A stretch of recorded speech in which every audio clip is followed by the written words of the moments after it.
Welcome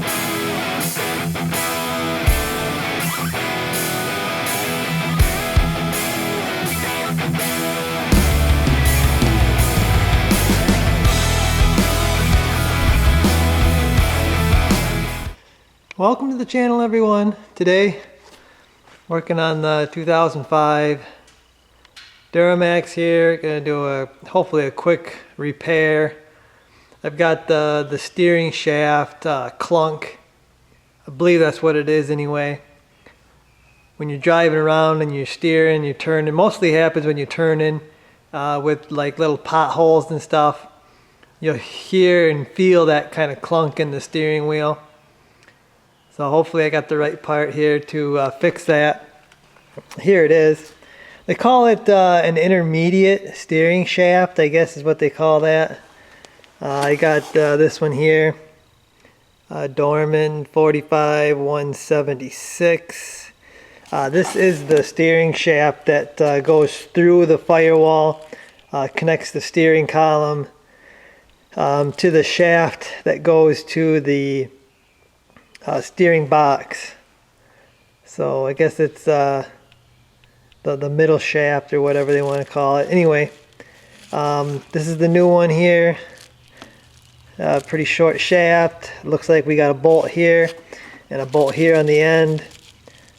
There is a torque spec on those that in the instructions they want you to torque that so you don't over tighten them, but we'll get to that. Right now I got to get the old one out. Like I said, hopefully it's not going to be too bad. I was kind of looking under here, under the hood, and it looks like the intercooler pipe is kind of in the way. If you have a gas engine, looks like it's going to be a lot easier. I might have to take my inner fender out to get that bolt on the engine bay side out. But let's get to doing this. Okay, so I'm going to show you the bolt that has to be took out. It's right there.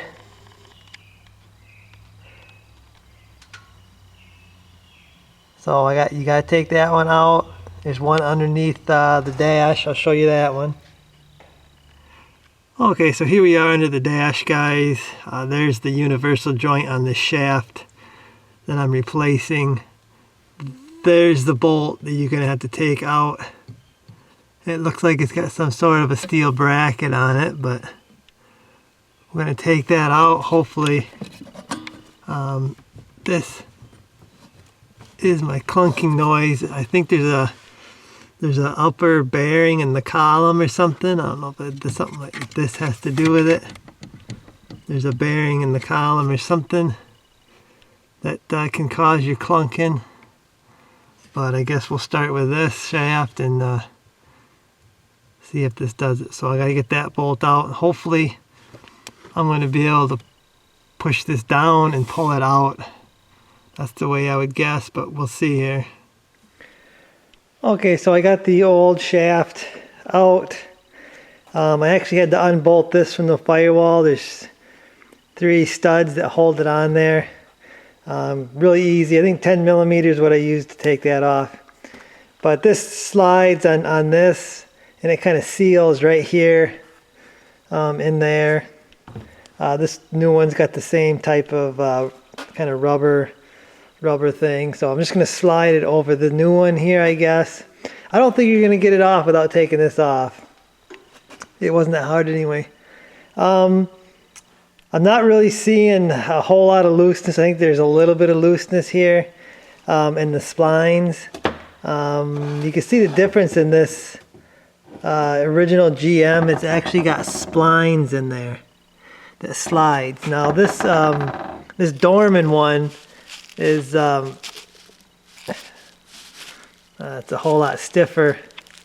Now this Dorman one is a whole lot stiffer. It's harder. I had to put the camera down to pull it out, but you can see it's pretty much a shaft there, and it doesn't have any splines, so I take it they think that's going to be better than having the splines as far as looseness, I guess. This is supposed to be an updated version, so I've heard of people actually greasing these up, I guess, and that takes the slop out or the noise out for a little while, but then it comes back. But I don't know, I'll give this Dorman one a try. I may do the lower column bearing. It looks like it's just a plastic bearing. I might see if I can find that around here, a local place that has it, and then I might swap that out. So the old shaft come off fairly easily, guys. It wasn't much of a struggle. This one I was actually able to kind of shake the end off. This end here I did get the little hammer out and kind of tap it out of the shaft there, but it really was not difficult at all. Okay, so I was able to find this lower column bearing locally, so I did pick it up. You can see there's a bearing right in there, and that when that wears out, you get some movement in the shaft that actually connects to this shaft right here. I'm not convinced all my noise was coming from that. This does have, I think, a little bit of play in it, but I don't know if it's enough to make the noise or whatever feeling that I was feeling. So I already got it apart. I might as well put a new one of these in. This is a Dorman part. There it is. For my 2005. I think this will work for most of the 99 to 2007 trucks, but always, again, make sure you got the right part for your truck. You can go on Amazon and do an internet search. It's pretty easy to figure out what part you need. So I got to pop my old one out from the column. We'll see how that goes. And then I got to figure out how to get this one in. They say it's pretty tight, but we'll see, I guess. So here we are, guys, up under the dash again. And you can see this is the bearing right here. And I guess you're not supposed to have any movement from the shaft, and I do feel some movement there. Again, not a whole lot, but I don't think you're supposed to have any movement. So somehow I got to pry that bearing out.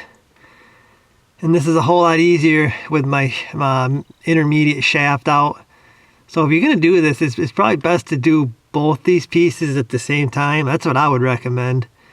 Then you're not coming back down here and having to do the job again. It's just, you know, you get it done in one job. Anyway, I got to try to pry that out. I'm thinking maybe some screwdrivers or something to pry on that bearing. But when I get it out, I'll let you know how it worked out. So I got the old one out. It's relatively easy, guys. The thing that's holding these in, besides the tight fit, is right there. Those right here, these things on both sides, they grab a hold of an indent in the column that's been punched. So that's pretty much, I use this to kind of tap on it because it has an angle here and I can get at it from under the dash. And I just use this to actually probably pull it out of the notches there. Then once it was out of the notches, it come out pretty easily. But I'm going to grease everything up real good so this slides. It slides everywhere good, I guess. And then I'm going to try to push this one in. We'll see. I've seen some people make up some sockets or whatever to push these on. But I'll tell you what I come up with and what works for me once I get this thing in.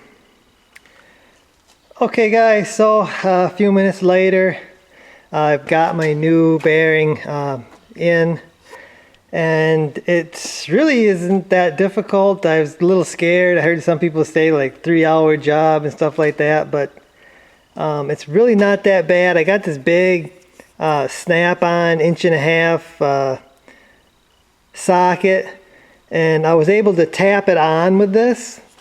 First I started it by hand. It actually, you got to get it in the right position and then it'll slide on. Then you're going to have to tap it on with something. And like I said, I chose to do this, and I just under there, just by hand, just tap it. This is a pretty heavy socket. just tapping it on by hand there, no hammer or nothing. I think the biggest thing, guys, is to get yourself so you can be comfortable under the dash here. I usually sit in there and I take my leg and I set it up on here, and that's the biggest thing really, is trying to be comfortable under there, because you're going to be under there for, you know, a little while trying to figure this all out. But it really isn't that bad. I've just got to install my new shaft now